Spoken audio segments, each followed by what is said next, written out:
दोस्तों वायरस आजकल बहुत ही ज्यादा फैले जा रहे हैं। शरीर के वायरस खत्म नहीं हो रहे, मोबाइल में आते जा रहे हैं। काफी लोगों को ये डर है कि कोरोना वायरस की वैक्सीन आने से पहले टिकटॉक वापस ना आ जाए। इंडियन गवर्नमेंट ने टिकटॉक को ही साफ कर दिया था। तो दोस्तों सारा मजाक साइड में, लेकिन टिकटॉक के अराउंड काफी सारी चीजें हुई हैं। कुछ सारी चीजें पॉजिटिव हैं, कुछ सारी चीजें नेगेटिव हैं, लेकिन एक ओपिनियन है, एक पर्सपेक्टिव है, वो मैं आपके साथ शेयर करना चाहता हूँ कि टिकटॉक जड़ से साफ हो जाएगा या फिर वापस आ सकता है। काफी कोलेबरेशंस की बात चल रही है। टिकटॉक क्या चला गया दोस्तों, सारे के सारे प्लेटफॉर्म ही टिकटॉक बन चुके हैं। इंस्टाग्राम में रील आ गई हैं।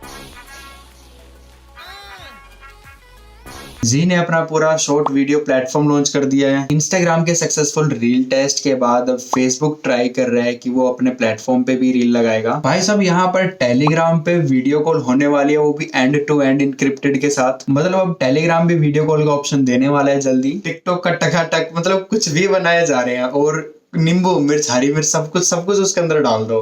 सेम टू सेम जो कंटेंट टिकटॉक पे था वो डिट्टो इसको कॉपी किया जा रहा है हर एक प्लेटफॉर्म पे। इंडिया में टिकटॉक पूरा साफ हो चुका है, लेकिन यूएस में इसे बिल्कुल बैन करने की बातें चल रही हैं।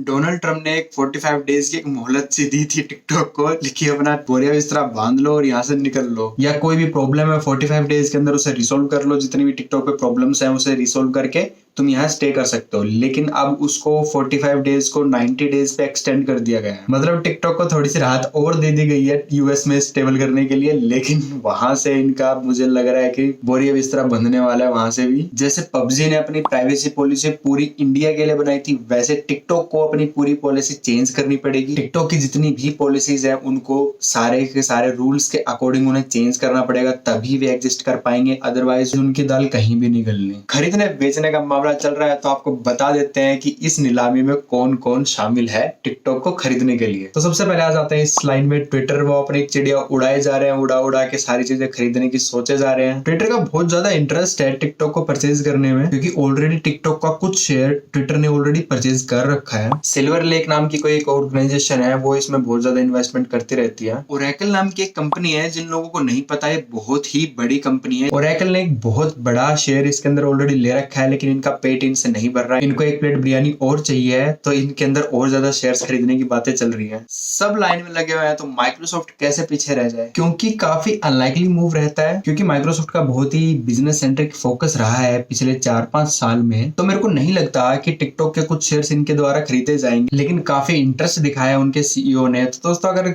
सस्ता माल बिक रहा है तो किसको नहीं चाहिए होता। अगर दोस्तों माइक्रोसॉफ्ट इनके शेयर्स खरीदती है तो माइक्रोसॉफ्ट के लिए बहुत ही बढ़िया मूव होने वाला है इसके लिए। तो ये सारी बातें तो हो गई यूएस की। सीन ये है कि टिकटॉक पूरा का पूरा लेना तो किसी के बस की नहीं है, क्योंकि टिकटॉक है बहुत बड़ी कंपनी। 3-4 कंट्री मिला के जितना पैसा होता है उतना पैसा चाहिए एक टिकटॉक की पूरी कंपनी खरीदने के लिए, तो इसे पूरा कोई खरीद नहीं सकता। बहुत टफ है इस पूरी की पूरी कंपनी को एक बंदा कोई खरीदे। ये जितनी भी ऑर्गेनाइजेशंस हैं ये कोशिश कर रही हैं कि टिकटॉक के कुछ शेयर्स को हम खरीद लें और अपने नाम पे टिकटॉक को इंडिया में चलाएं, क्योंकि इंडिया में बैन हो चुका है, लेकिन अपनी कंपनी के नाम पे टिकटॉक को तो चला सकते हैं। तो ये कोशिश कर रहे हैं कि हमें वो कंपनी मिल जाए, हमें वो शेयर्स मिल जाए और हम टिकटॉक को चलाएं इंडिया के अंदर, और कुछ जितना भी परसेंट का प्रॉफिट होता है वो कुछ परसेंट टिकटॉक को दे दें। तो ये सारा कुछ यहाँ चल रहा है, इसलिए सारे के सारे पीछे पड़े हुए हैं इस रेस में कि कौन इस टिकटॉक को खरीदेगा। और डिजिटल इंडिया में अंबानी जी सबसे आगे हैं, तो 5 बिलियन में वो टिकटॉक के कुछ शेयर्स खरीदने की उनकी बातें चल रही है। इंडिया का टिकटॉक बिजनेस $3 बिलियन है, और किसी डिजिटल बिजनेस में 2000 एम्प्लॉइज हो तो ये बहुत बड़ी बात है। 600 मिलियन एक्टिव यूजर्स थे टिकटॉक पे इंडिया के, जो कि बहुत ही